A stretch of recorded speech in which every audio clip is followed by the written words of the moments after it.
Hewan tidak berakal kita sayang, apalagi mereka. Tapi bagaimana sikap kita secara keilmuan? Secara keilmuan namanya ilmu, itu boleh kritik mengkritik.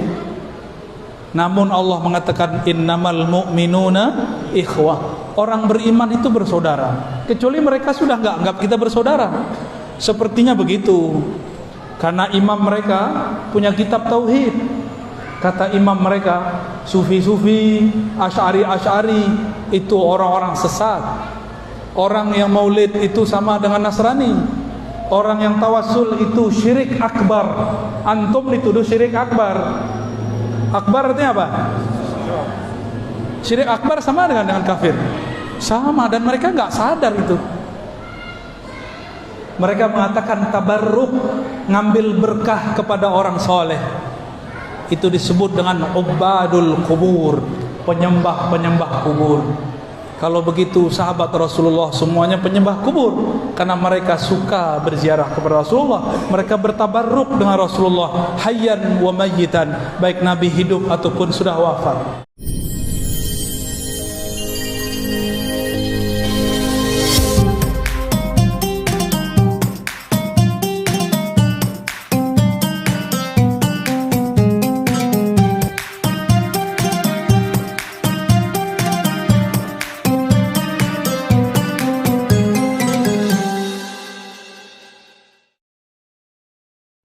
Assalamualaikum warahmatullahi wabarakatuh. Alhamdulillahilladzi qala an nafsihi laysa kamitslihi syai' wa huwas samiul basir. Walhamdulillahilladzi ja'alana minal muwahhidin. Walhamdulillahilladzi ja'alana min ummati sayyidina Muhammad sallallahu alaihi wasallam. Amma ba'du. اللهم صل وسلم وبارك على سيدنا محمد الفاتح لما أغلق والخاتم لما سبق ناصر الحق بالحق والهادي إلى صراطك المستقيم وعلى آله حق قدره ومقداره العظيم. Para tuan guru, para masyayikh, para kiai yang dimuliakan Allah, jamaah yang ingin akidahnya murni, saya pun sedang berusaha selalu memurnikan akidah saya.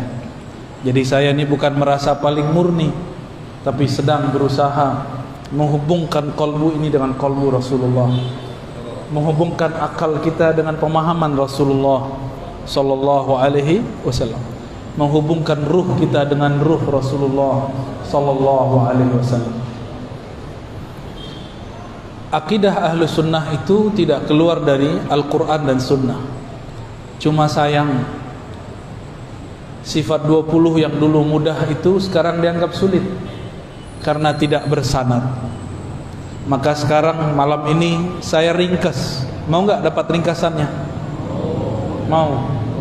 Ya. Jadi ternyata tauhid itu kalau mau dibagi-bagi bisa banyak. Kalau di kajian-kajian yang sudah direkam oleh kawan-kawan kita, saya pernah menjelaskan tauhid surat Al-Ikhlas, ada ahadiyah, ada samadiyah. Sekarang ada pembahasan tauhid yang barangkali jarang dibahas juga, yang dituliskan dalam surat Asy-Syura ayat 11. Di lafaz awalnya disebut falikul habbi wan nawa. Ini disebut dengan tauhid af'al. Apa namanya? Tauhid af'al. Bahwa tiada di alam semesta ini yang berbuat, yang berperan kecuali Allah Subhanahu wa ta'ala. Kenapa Allah sebut habbi? Kenapa Allah sebut biji? Biji itu kecil sekali. Jangankan kamu yang besar, biji kecil pun Allah yang mencipta. Biji kecil pun Allah lah Tuhannya. Tuhannya si biji adalah Allah. Apalagi tubuh ini. Ini disebut dengan tauhid af'al. Ini yang mudah ya. Kalau susah belajar sifat 20, saya kasih yang mudah. Ini yang mudahnya. Kita loncat langsung masuk tengahnya. Laisa kamitslihi syai'. Laisa, tiada. Kamislihi, yang seperti semisalnya. Itu dua tuh, ka misli. Ka seperti, misli semisalnya. Jangankan mirip dengannya, mirip dengan yang semisalnya pun tiada. Paham? Laisa kamislihi syai', sesuatu pun. Tapi Al-Imam Fakhruddin Ar-Razi, nama saya Ar-Razi tapi bukan Fakhruddin ya, itu Fakhruddin Ar-Razi. Ternyata imam ini dikafirkan oleh kelompok ekstrim ya, cuma karena dia tidak sesuai dengan kelompok Hanabilah di zamannya. Apa kata Imam Fakhruddin Ar-Razi? Laisa kamitslihi syai'. Ka di situ menguatkan misli, artinya tiada yang serupa dengannya sesuatu pun. Coba bayangkan semua yang kita tahu. Coba bayangkan. Sudah. Coba bayangkan semua yang kita tahu. Mulai dari malaikat, aras, kalau tahu. Pernah ke ujung bumi? Ujung Medan aja belum ya? Udah pernah ke ujung Sumatera? Udah pernah ke Sabang belum? Udah pernah ke Mentawai belum? Belum. Jangankan ujung langit, ujung bumi pun kita belum lewati. Ujung Sumatera pun kita belum lewat, apalagi ujung langit. Maka sungguh main-main jika ada orang membayangkan Allah bertempat di satu tempat. Laisa kamisli syai', ini namanya tauhiduz zat. Apa namanya? Bahwa zat Allah itu sesuatu yang berbeda dengan segala sesuatu. Mahma tasawwarta bibalik fallahu bikhilafi dzalik. Apapun yang terbayang di dalam dirimu mengenai Allah, Allah berbeda dengan itu. Bayangkan apa saja, Allah beda dengan itu. Sebut istawa, terbayang sesuatu? Allah bersemayam di atas aras, terbayang sesuatu? Allah bukan begitu. Disebutkan dalam surat Al-Fat, yadullah fawqa aydihim, tangan Allah di atas tangan mereka. Terbayang tangan? Allah bukan begitu. Paham? Ada hadis Nabi, yanzilu Rabbuna, Allah turun setiap sepertiga malam terakhir. Terbayang sesuatu? Turun, terbayang apa? Dari atas ke bawah. Allah bukan seperti itu. Gampang gak akidahnya? Jadi gak perlu pakai takwil, gak perlu juga pakai tajsim, gak perlu ditakwil-takwil, diakal-akali, gak perlu juga diserupa-serupakan dengan jisim. Cukup katakan Allah beda dengan semua itu. Inilah penjelasan imam ahli hadis dulu, namanya Imam Al-Khattabi. Imam siapa? Al-Khattabi. Beliau ternyata pernah berinteraksi dengan murid-murid Imam Abul Hasan Al-Asy'ari, imam yang mensyarah pertama kali Sunan Abi Dawud, kitab hadis, imam ahli hadis ini.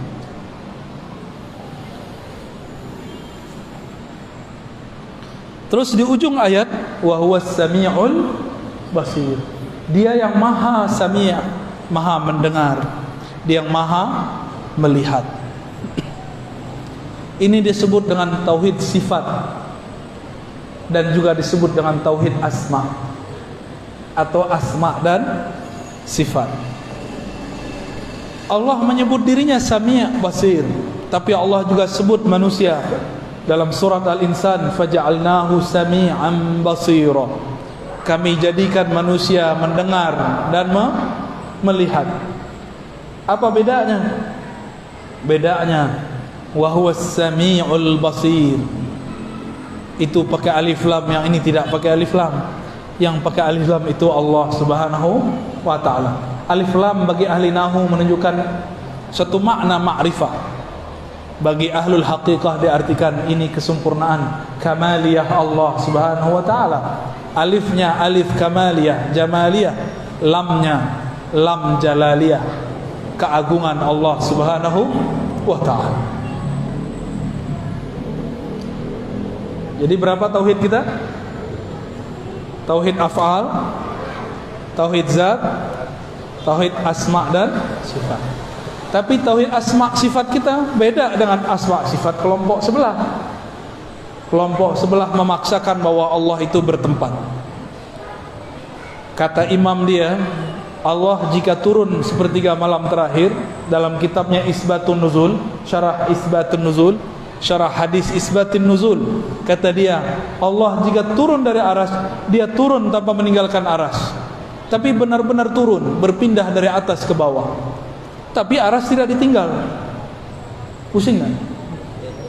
Itu namanya jam'u baina mutanaqidain, menggabungkan dua hal yang bertentangan.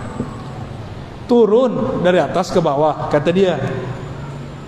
Benar, turun dari atas ke bawah. Tapi Allah tidak meninggalkan aras. Dia mencoba memikir-mikirkan zat Allah, maka dia mengatakan Allah nuzul dengan zatnya. Padahal Nabi, sahabat Nabi Ibnu Abbas, Ibnu Mas'ud mengatakan la tatafakkaru fi zatillah, jangan pernah fikirkan zat Allah. Dia fikirkan zat Allah. Disitulah halalnya, zallatnya, kekeliruan daripada imam yang bernama Ibnu Taimiyah. Dan itu harus diakui. Siapa yang pertama lagi berbicara bukan saya, tapi muridnya sendiri bernama Imam Az-Zahabi, Imam Ibnu Katsir. Dua murid ini pernah berbicara. Imam Zahabi terang-terangan, kata beliau, seandainya guruku tidak mengatakan istawa dengan zat, maka dia benar-benar jadi salaf. Maka saya sampaikan cinta saya kepada teman-teman yang mengaku salafi. Jika antum benar-benar ikut ulama salaf, hapuslah lafaz zat. Katakan nuzul, nuzul turun, selesai. Tidak usah bayangkan. Tak katakan istawa, istawa, selesai, tidak usah diterjemahkan. Katakan niat, tapi bukan niat ini. Tapi jangan ditakwil-takwil, dibayang-bayangkan. Ya. Namun zaman ini zaman yang sudah berbeda. Orang-orang sudah banyak mulai terjebak pada menyerupakan Allah dengan benda. Disitulah ilmu Imam Ghazali mulai dipakai. Apa kata Imam Ghazali? Belajar ilmu kalam, ilmu akidah itu sebenarnya tidak wajib sampai ada umat tergelincir. Sekarang kita dengar langsung mereka mengatakan akidah Asy'ariyah sesat. Benar gak? Ini medan sudah dikepung, Pak. Medan sudah dikepung. Mereka sudah punya kampus. Kapan Wasliyah punya kampus? Kapan NU di sini punya kampus? Kalau Muhammadiyah sudah ada, tapi Muhammadiyah tidak bergerak di bidang itu. Ya ulama-ulama, tuan-tuan guru yang ahlu sunnah di sinilah harus buat kampus. Kalau bisa buat juga yang tidak berbayar. Kadang-kadang orang mau menukar akidahnya cuma karena gratisan, karena merasa hidup susah, tidak bisa bayar SPP, kemudian ganti akidah. Ini yang terjadi.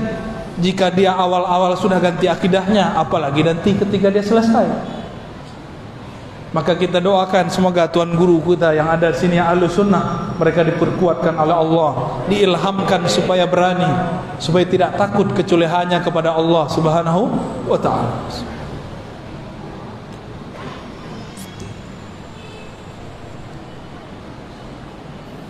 Itu pembagian versi surat Asy-Syura. Masih banyak pembagiannya. Ini tauhid itu banyak baginya.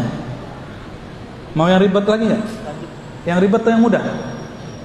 Yang mudah surat Al-Ikhlas. Di surat Al-Ikhlas ada 4 tauhid di situ. Pertama tauhid ahadiyah.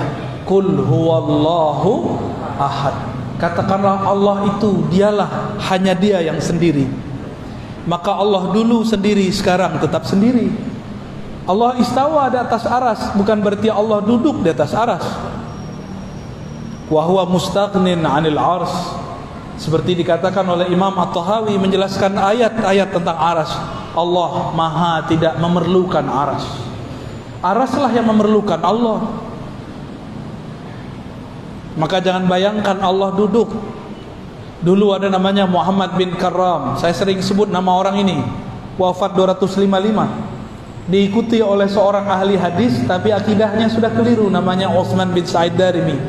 Apa kata mereka? Allah itu duduk di atas aras dan menyentuhnya. Mumasah. Apa arti mumasah? Bersentuhan antara Allah dan aras. Mereka mengkafirkan Sufi Ibnu Arabi karena hulul itihad dan wahdatul wujud. Hulul itu Allah nyatu ke hamba, itihad hamba nyatu ke Allah. Wahdatul wujud tidak ada penyatuan, yang ada hanya satu wujud. Tapi mereka mengatakan Allah masuk ke alam. Masuk ke alam namanya hulul. Bagaimana cara Allah masuk ke alam? Allah turun sepertiga malam terakhir. Itu namanya hulul. Maka kita meyakini Allah istawa di atas aras, turun ke bumi, ke langit bumi, tapi tidak bersatu dengan bumi, tidak perlu memasuki langit. Karena jika diartikan memasuki, berarti kita membayangkan Allah Subhanahu wa taala zatnya. Dan ini pantangan para sahabat, pantangan Rasulullah sallallahu alaihi wasallam.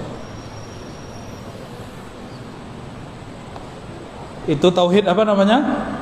Ahadiyah. Jadi ahadiyah ini mudahnya Allah sendiri sebelum ada alam. Namanya tauhid ahad, berarti dia sendiri. Lalu dia ciptakan alam. Alam semuanya memerlukan ciptaannya, memerlukan kun darinya. Disebut dengan Allahus Samad. Tauhid Samadiyah. Paham? Kita ini perlu butuh Allah enggak? Orang Medan nyebut butuh enggak jorok ya? Sama kayak orang Jakarta ya? Sama kayak orang Padang juga? Oh, sama.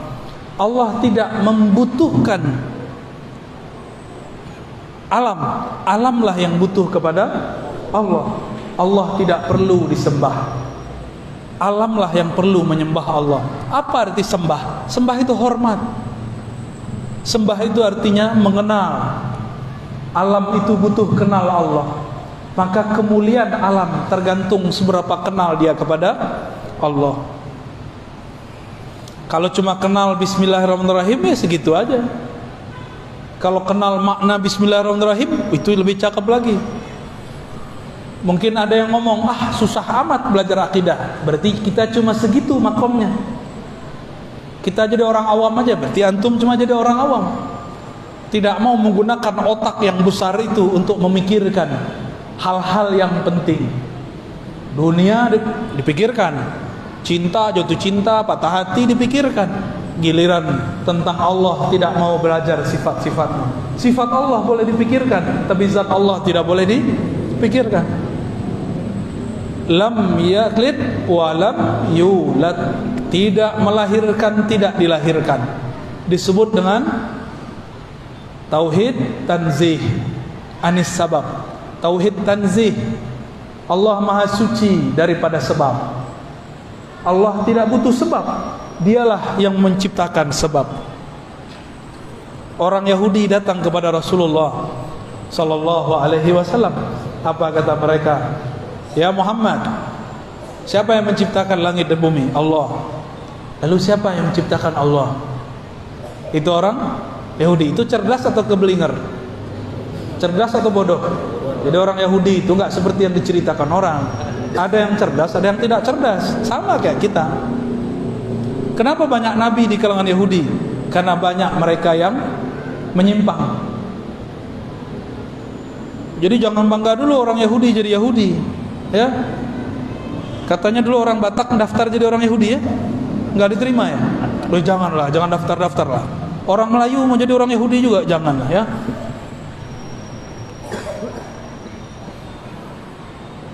Lam yalid wa lam yulad. Allah tidak melahirkan, tidak dilahirkan. Berarti Allah tidak menyebabkan sesuatu atau disebabkan sesuatu. Tapi dialah yang menciptakan semua sebab. Allah yang menciptakan semua sebab.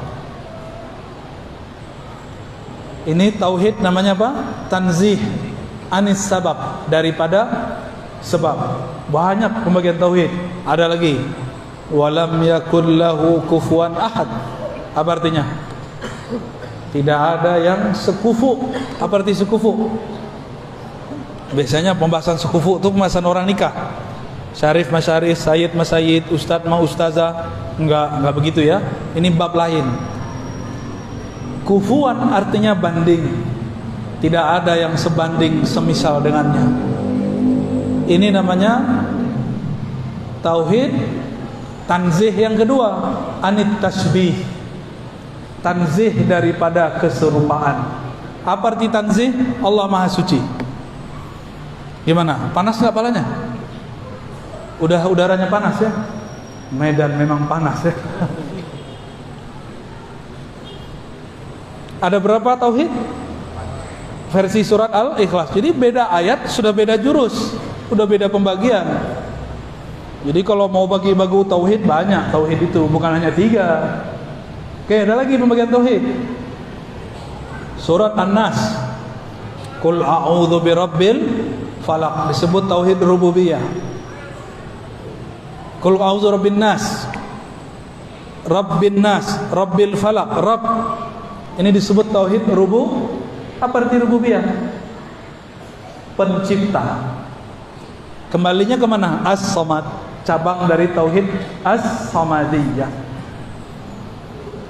Terus Qul a'udzu birabbin nas, malikin nas, ilahin nas. Malikin nas ini penjelas makna rububiyah. Karena Allah menciptakan alam, dialah yang memiliki alam, dialah raja alam semesta. Disebut tauhid mulkiyah, cabang daripada tauhid rububiyah. Gak perlu diganti-ganti, itu cabang. Lalu ada pembagian yang lain. Ilahin nas, tauhid uluhiyah. Tauhid uluhiyah itu artinya apa? Apa arti ilah? Apa arti ilah? Rob Tuhan juga. Apa beda Rob dengan ilah? Sesembahan. Kalau Rob, Robbi, Robbana. Apa arti Rob? Allah, Tuhan yang bersifat mencipta. Apa arti Rob? Alhamdulillahi Rabbil Alamin. Segala puji milik Allah, pencipta alam semesta. Itu arti Rob. Di dalam tubuh kita ada miliaran alam. Setiap sel itu satu alam. Setiap ada pembuluh darah satu alam. Satu pembuluh, satu rambut, satu alam. Di tubuh ini banyak sekali alam. Maka manusia disebut dengan alam kecil, al-alam as-saghir. Maka kalau disebut Alhamdulillahi Rabbil Alamin, tidak usah bayangkan yang di luar, bayangkan kita. Segala puji, terima kasih ya Allah yang menciptakan tubuhku dari yang sel terkecil zarah sampai tubuhku yang besar. Itu namanya tauhid rububiyah. Cuma sayang sekali kata rububiyah oleh kelompok sebelah dipakai untuk istilah yang aneh. Kata mereka ada tauhid al-musyrikin, ada tauhid orang musyrik. Gimana? Gimana tuh Dr. Thohir?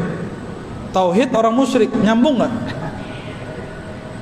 Tauhid mengesahkan satu, musyrik menyekutukan, nyambung nggak? Itulah akibat karena mereka mengharamkan kitab-kitab mantik.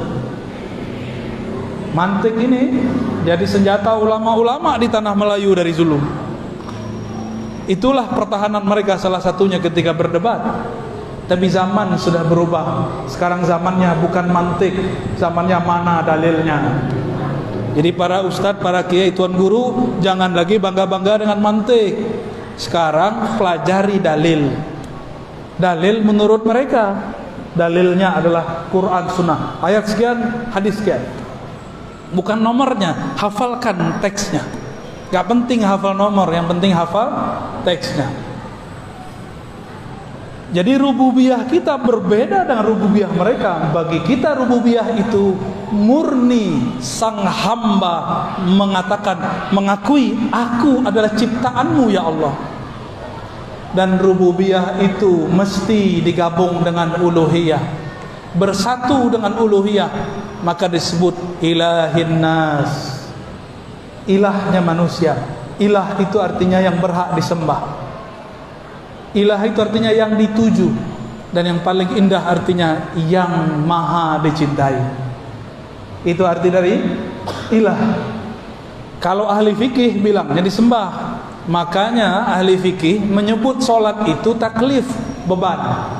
Benar, Tuan Guru? Kalau ngajar fikih, usul fikih, diartikan fikih usul fikih apa? Ilmu mengenai tentang apa? Adillah, dalil-dalil kepada mukallaf, orang yang dibebani. Maka ahli fikih ini kalau sholat terbebani, wah insyaallah gini, ya sebulan gini, itu ahli fikih biasa. Tapi kalau fikihnya faqih Rabbani, itu beda. Kalau faqihnya sudah sampai kepada tauhid uluhiyah, uluhiyah ini dia cinta kepada Allah. Kalau kita cinta seseorang, malam pun kita jaga dia. Bapak ibu ini yang sudah punya anak, ibu-ibu punya anak, ya. Kalau anak kita bangun nggak? Bangun. Anak kita minta minum, kita ambilkan minum. Anak kita minta susu, kita susui. Maka disebutlah orang tua itu kama rabbayani saghira. Rabba itu mengurus urusan ciptaan. Maka nur rububiyah itu Allah turunkan kepada orang tua, bukan kepada berhala, seperti akidah kelompok sebelah. Nur rububiyah itu Allah turunkan kepada orang tua. Maka disebutlah Allah berwasiat, wa wassaynal insana biwalidayhi ihsana. Karena di dalam diri mereka ada satu nur, namanya nur rububiyah. Inilah yang kita baca, Rabbighfirli wali walidayya, ya Allah ampunkan aku dan kedua orang tuaku, warhamhuma, sayangi keduanya, kama rabbayani, sebagaimana mereka mengurusku dengan penuh kasih sayang di waktu kecil. Berarti rububiyah itu berkaitan dengan Rahman. Maka saya sebutlah rububiyah Allah itu rububiyah rahmaniyah. Apa arti rububiyah? Allah mencipta dengan rahmannya, dengan kasih sayangnya. Kalau Allah nggak sayang, kita nggak jadi. Maka kalau ada orang bunuh diri, dia sedang mengkhianati kasih sayang Allah Subhanahu wa ta'ala. Makanya Allah marah kepada orang yang bunuh diri, disiksa dia, kecuali di syariat Nabi Musa. Itulah tauhid uluhiyah. Kalau sudah gabung tiga tauhid ini, baru terjaga dari waswas syaitan. Syaitan itu yang ahli waswas namanya khannas. Siapa namanya? Jangan kasih nama anak khannas ya. Kayaknya ada di Quran ini ya. Buka-buka di Quran halaman terakhir, wah khannas. Saya kasih nama anak aja ya, Abdullah Khannas. Jangan ya. Kalau mau kasih nama anak, tanya ke ulama, ini benar gak artinya? Kalau orang sudah jatuh cinta kepada Allah, barulah dia masuk kepada tauhid uluhiyah. Orang-orang seperti inilah kalau ibadah bukan terasa beban. Bangun tahajud bukan karena cari pahala lagi, tapi karena malu. Allah dengan rahmannya turun ke langit pertama, masa kita tinggalkan dia tidur begitu saja? Itulah makna tanazzulat rahmaniyah, turunnya rahman Allah Subhanahu wa ta'ala. Kita datang ke rumah seseorang, tapi kita ketuk nggak buka pintu, kita ketuk lagi nggak buka pintu, ketuk lagi nggak buka pintu. Besok mau datang lagi ya, kita tahu dia ada di rumah. Itulah nasib orang yang ngaku cinta Allah, tapi ketika Allah membangunkan dia malam hari, mungkin dengan cara asbab buang air kecil, mungkin karena asbab mimpi baik, mimpi buruk, atau mimpi basah, dia tidak bangun, maka besok-besok Allah tidak mau menyapa dia lagi. Ya. Jadi tauhid uluhiyah itu beribadah bukan mukallaf, beribadah karena bab cinta. Beribadah karena bab cinta. Gimana, udah cinta Allah belum? Kalau cinta Allah, sering ingat Allah. Kalau cinta Allah pasti cinta Rasulullah sallallahu alaihi wasallam. Jika kita jatuh cinta seseorang, sudah lama tidak bertemu, disebut namanya, pasti hati ini bergetar. Karena mencintai Allah itu abstrak, susah dipikirkan, maka Allah utuslah Nabi Muhammad sallallahu alaihi wasallam. Diutus Nabi Muhammad. Dengan diutusnya Nabi Muhammad, maka orang jika pandang Allah, cukup dengan memandang Nabi Muhammad, mereka ingat Allah Subhanahu wa ta'ala. Man izaru'u zukirallah. Orang yang jika dipandang, memandangnya membuat kita teringat yang diingatnya, yaitu Allah Subhanahu wa ta'ala. Nah, ini pembagian tauhid yang mudah. Ada yang nyatet nggak tadi? Antum hafalannya hebat-hebat semua ya? Ya sudah, nggak apa-apa ya. Nanti diputar lagi ya. Kalau lagi putar, sediakan note di depan. Kalau dosen saya marah-marah ini. Guru saya kalau kita nggak bawa pulpen, nggak bawa note, oh bisa diusir. Cuma saya tidak pantas seperti guru saya. Yang pantas jadi beliau-beliau aja. Saya maafkan antum nggak bawa note. Baik. Itulah kira-kira pembagian tauhid dari ragam macam. Ya, masih banyak pembagian tauhid. Nanti ada pembagian tauhid surat Al-Fatihah.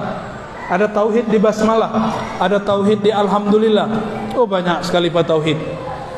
Jadi kalau mau bagi-bagi tauhid nggak cukup 3, bisa banyak. Ya, mau dalilnya yang mana ada.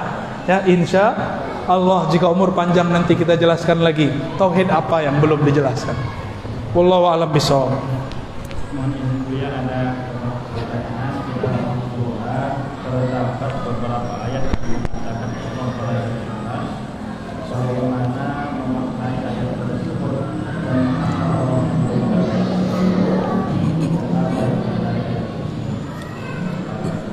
Pertanyaannya, di Quran ada beberapa ayat mengatakan Allah berada di atas aras. Benar nggak ada ayat begitu? Beneran? Ada nggak Allah di atas aras? Berada. Kalau begitu protes nanti orang. Kan ada ayat fa ainama tuwallu fathamma wajhullah. Kemanapun kau memandang di sana ada wajah Allah. Nanti protes orang. Protes lagi orang baca surah Al-Hadid, wa huwa ma'akum aina ma kuntum. Dia bersamamu dimanapun kamu berada. Protes lagi orang baca ayat, wa nahnu aqrabu ilaihi min hablil warid. Lebih dekat daripada urat nadi. Ayat-ayat itu bukan menjelaskan Allah berada di suatu tempat. Ayat-ayat itu menjelaskan tentang sifat fi'liyah Allah. Apa arti sifat fi'liyah? Karakter fi'il, perbuatan Allah Subhanahu wa ta'ala. Ada nggak ayat yang mengatakan kana maujudan 'alal 'arsy? Ada nggak? Nggak ada. Itu ayat baru tuh. Ya, juz 31. Ayat syaitan. Nggak ada ayat begitu. Yang membisikkan Allah berada di tempat itu iblis. Nggak ada. Antum cari ayatnya kalau ada. Jadi saya perlu luruskan, Allah maha suci dari tempat, terbebas dari penyebutan tempat. Karena kalau kita sebut Allah di atas aras berada, lalu bagaimana dengan wa huwa ma'akum, dia bersamamu, huwa. Kalimatnya pakai huwa, bukan istawa. Istawa itu fi'il, ini pakai huwa. Huwa itu zatnya. Tapi tidak ada ulama satupun ahlu sunnah, ulama-ulama sufiyah yang bening kolbunya mengatakan Allah bizatihi ma'akum. Tidak ada. Allah dengan zatnya bersama kamu, tidak ada. Jadi tolong diluruskan, itu salah terjemah. Ya. Wallahu a'lam bishawab. Bagaimana cara kita tetap menghadirkan Allah di saat kita diberi ujian dan dapat menerima ketentuan Allah dengan sabar? Makanya belajar tentang Allah jangan hanya kepada ahli fikih, belajarlah kepada sufi. Sufi itu bukan orang yang pegang tasbih kemana-mana. Sufi itu man safa qalbuhu, orang yang kalbunya bening dari selain Allah. Itu disebut Sufi itu bukan orang yang pakai kopiah kayak saya, pakai serban, bukan. Sufi itu man safa qalbuhu, orang yang bening kalbunya mimma siwallah, dari selain Allah. Para sufi karena cinta kepada Allah, maka dia lihat alam semesta ini adalah cintanya Allah, Rahman dan Rahimnya Allah. Hatta nyembelih itu bismillah, hatta minum bismillah, hatta bikin anak bismillah. Yang belum menikah mohon maaf ya, semuanya dengan nama Allah. Maka orang-orang yang kenal Allah pasti cinta, tidak kenal tidak sayang, tidak kenal tidak cinta. Kalau sudah cinta, saya sudah cinta nih sama Ustaz Tahir, Dr. Tahir, saya candain dia dari tadi nggak marah-marah dia. Coba antum yang candain beliau, apa kata beliau? Kamu siapa? Lihat-lihat saya siapa? Pasti begitu. Tapi karena saya sahabat beliau, saya candain dari tadi, nggak marah-marah. Saya sebut Dr. Tahir ahli taharah, nggak marah dia. Padahal itu fikih paling basic. Beliau dalam hatinya ngomong, nggak ada taharah, nggak terima ibadah ente. Kalau sudah cinta, dicubit, gemes. Tahu gemes? Apa bahasa orang Medannya? Gemes. Geram. Waduh, geram beda dengan gemes. Gemes itu pengen dicubit lagi. Saya sering buat contoh. Kalau kita dulu di sekolah, di madrasah, di kampus, ketika kita mau masuk ruangan, ada perempuan yang kita suka atau ada laki yang kita suka. Bagi perempuan, beradu peluk. Jika kita suka sama dia, itu beradunya disyukuri atau dibenci? Dikenang-kenang ya. Nah itulah cinta. Cinta itu mengenang-kenang kejadian-kejadian. Ya, gimana? Tapi kalau nggak suka, jelek loh. Lihat jalan dong. Mata kok taruh di dengkul, ya. Begitu kalau nggak suka. Ada orang jalan-jalan di tengah pasar. Dia lagi buru-buru, kesenggol preman. Dia tak kenal preman. Apa kata preman? Apa kau? Hah? Dikejar dia tuh ya. Kurang ajar kau, ini wilayah aku ini ya. Tapi kalau kenal gimana? Lah, Dr. Tahir, tahirkan saya. Preman bertato disenggol Dr. Tahir, malah minta ditaharohkan. Karena sudah kenal. Saya kaget dibawa oleh seseorang di satu kampung, pakai motor, pakai mobil dia.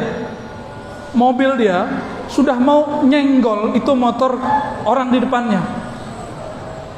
Ketika menyenggol, kena sedikit, sengaja disenggol. Orang itu mau marah, udah mau turun tuh, ya. Tahu-tahu dibuka kacanya, lah Ustadz, nggak jadi marah. Dulu saya kalau nyetir, ada orang nyalip, saya sering marah. Apa kata orang di samping saya? Bang, kalau itu yang nyalip kamu, jamaah kamu bentak-bentak, ntar kamu malu nggak? Iya juga ya. Begitu. Jadi bagaimana cara supaya musibah tidak berat? Ujian itu musibah. Musibah itu sesuatu yang dikenakan ke badan, dikenakan ke hati, pikiran. Jika sudah cinta kepada Allah, terasa seperti cubitan kekasih, maka kita malah pengen dicubit lagi. Jika tidak ada cubitan, malah kita cari-cari yang cubit yang baru. Gitu ya? Cukup? Terakhir Bu, yang Terakhir dan mohon izin kepada Bapak Ibu, habis pengajian ini tidak ada salam-salaman dan kami akan sholat di luar nanti karena mau ke Medan Sumatera lagi. Mohon Bu ya penjelasan tentang bagaimana tanggapan Bu terhadap paham salafi wahabi. Terakhir Bu. Paham salafi wahabi. Salafi wahabi sama. Mereka itu saudara kita. Mereka masih syahadat nggak? Meskipun mereka menganggap kita tidak bertauhid yang benar, kita tidak perlu mengatakan hal serupa. Meskipun mereka mengatakan Dr. Thohir ini penyembah kubur karena suka ziarah kubur. Saya mau diajak ziarah kubur, tapi karena waktu tidak cukup, saya mengatakan, sorry dokter, aku lagi tidak mau menjadi penyembah kubur. Kuburiyun, kita nih dituduh sebagai kuburiyun. Perlu nggak membalas orang yang tidak mengerti dengan emosi? Mereka itu cuma tidak mengerti kita. Mereka itu tidak kenal siapa kita. Bahwa kita sebenarnya cinta mereka. Maka saya mengimbau kepada semua yang di kolbunya ada cinta kepada Allah, cinta kepada Rasulullah. Irhamu man fil ard. Sayangi makhluk di bumi. Jangankan salafi, anjing aja kita sayang. Kucing aja kita sayang. Ular aja kita sayang, kecuali ular yang manggu sholat. Hewan tidak berakal kita sayang, apalagi mereka. Tapi bagaimana sikap kita secara keilmuan? Secara keilmuan, namanya ilmu, itu boleh kritik mengkritik.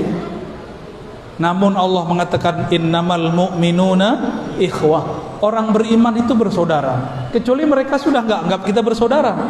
Sepertinya begitu. Karena imam mereka punya kitab tauhid.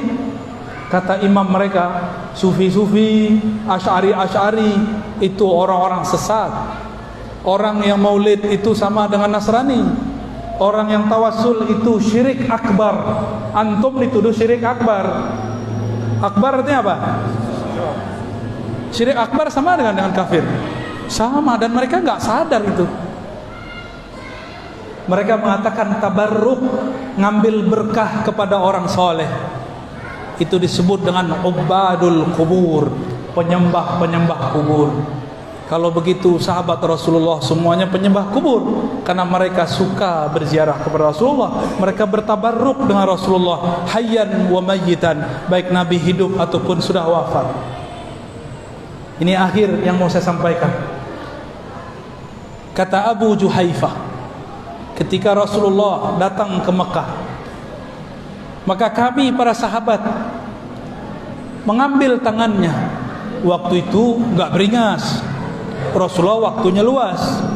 Tidak dijadwal seperti Ustaz Thohir jadwal saya. Kalau saya tidak dijadwal banyak-banyak, saya mau salaman banyak-banyak. Tapi karena waktunya tidak mungkin, saya tidak bisa mengamalkan itu. Karena satu lagi, saya tidak pantas dicium tangannya. Cuma orang-orang cium juga tangan kita. Saya tahu aib saya, Bapak Ibu. Saya tahu dosa saya. Saya tahu posisi saya di hadapan Allah, bahwa saya ini orang yang hina. Makanya saya minta kepada panitia, tolong jangan dikondisikan salaman, cukup bil qulub, dengan hati. Namun kadang-kadang para muhibbin, orang cinta, dia lupa, kalap, dikejar juga. Mohon maaf ya. Jadi bagaimana sikap kita? Lihat Nabi SAW. Nabi tangannya diperebutkan, Nabi meludah, air ludahnya diperebutkan. Itu sahabat ambil ludah Nabi, sahabat yang di belakang nggak kena, maka diambil tangan sahabat yang sudah menempelkan air ludahnya kepada mukanya, diambil tangannya, dicium. Gimana? Syirik nggak tuh? Itu ada di Sahih Bukhari. Mungkin mereka nggak baca Sahih Bukhari ya. Oh, ini khusus buat Nabi. Lah, Anas bin Malik ditemui oleh seorang tabi'in. Kata tabi'in ini, wahai Anas, wahai Sayyid, pelayan khidmah kepada Rasulullah, izinkan aku mencium mata yang dulu matamu memandang Rasulullah sallallahu alaihi wasallam. Dulu ada sahabat diludahin oleh Rasulullah, atau air ludahnya adalah Rasulullah masuk ke dalam mulutnya. Ada sahabat yang memakan darahnya Nabi. Apa kata si tabi'in ini? Wahai Tuan Jabir, izinkan aku mencium lidah yang dulu lidah itu pernah merasakan air ludahnya Rasulullah sallallahu alaihi wasallam. Syirik enggak? Mereka tidak faham bab cinta. Kita maklumi. Ya. Masa orang yang faham tidak bisa sabar kepada orang tidak faham? Sabar sampai Imam Mahdi keluar. Ya. Kalau kita mati sebelum itu, ya sudah, mati aja. Ya. Semoga umur kita sampai. Maka mereka tidak percaya kepada zuriat Nabi Habaib. Benar enggak? Mereka tidak percaya kepada mazhab. Mereka tidak percaya kepada sufi. Mereka tidak percaya kepada akidah Asy'ariyah Maturidiyah. Tidak apa, kita maafkan. Tidak usah kita rusuh. Maka saya sering katakan, saya begini ini bukan untuk menolak mereka, tapi ingin memperkuat sesama kita. Jadi niatkan ngaji, memperkuat keahlusunnahan kita, bukan untuk berdebat dengan mereka. Karena yang belajar ingin berdebat tidak dapat mencium bau surga sejauh 500 tahun perjalanan. Maka saya minta ampun kepada Allah, karena dulu pernah berniat belajar sunnah, khatam Sahih Bukhari Muslim, niatnya untuk berdebat mereka. Benarlah kata Sayyidina Ibn Abbas, al-ilmu lillah, ilmu milik Allah. Dan ilmu itu dia enggan kecuali mengarahkan, membimbing orang yang punya ilmu itu kepada Allah Subhanahu wa ta'ala. Jadi sama-sama kita doakan mereka, ya. Jadi kalau ngelihat saya ini kritik mereka, bukan saya benci. Wallahi la ubghidu ahadan minal muslimin wa in kana ikhtalafa ma'ana. Ya, saya enggak pernah benci siapapun orang Islam. Bahkan selain non-muslim pun saya tidak pernah benci, kecuali yang disuruh Allah benci. Ya. Semoga kajian ini diridhai oleh Allah Subhanahu wa taala. Semoga ukhuwah kita terjaga. Semoga Medan bertahan, berkibar, imam-imam, syekh-syekh, tuan guru aswajanya, jamaah ahlus sunnahnya yang bersambung kolbunya, akal fikirannya kepada Rasulullah sallallahu alaihi wasallam. Allahumma amin, Allahumma amin, Allahumma rahmanir-rahim. Salli ala qalbi Sayyidina Rasulullah sallallahu fil qulub. Ya Allah, sampaikan salam dari kolbu kami kepada kolbu Rasulullah sallallahu alaihi wasallam. Wa salli ala aqli Sayyidina Muhammad fil uqul. Ya Allah, sampaikan salam akal pemahaman kami kepada akal pemahaman Rasulullah sallallahu alaihi wasallam. Allahumma salli ala ruhi Sayyidina Muhammadin fil arwah. Ya Allah, sampaikan salam rindu ruh kami kepada ruh baginda Nabi Muhammad sallallahu alaihi wasallam. Allahumma salli ala jasadi Sayyidina Muhammadin fil ajsad wa qabri Sayyidina Muhammadin fil maqabir. Ya Allah, dengan semua apapun yang kami punya ataupun tidak kami punya, sampaikanlah salam rindu kami kepada Rasulullah sallallahu alaihi wasallam. Ya Sayyidi ya Rasulullah, wahai Rasul kami, wahai Nabi kami, jawablah salam kami. Assalatu wassalamu alaika ya Sayyidana, ya abati ya Rasulullah. Rabbana atina fid dunya hasanah wa fil akhirati hasanah wa qina adzabannar. Walhamdulillahi rabbil alamin.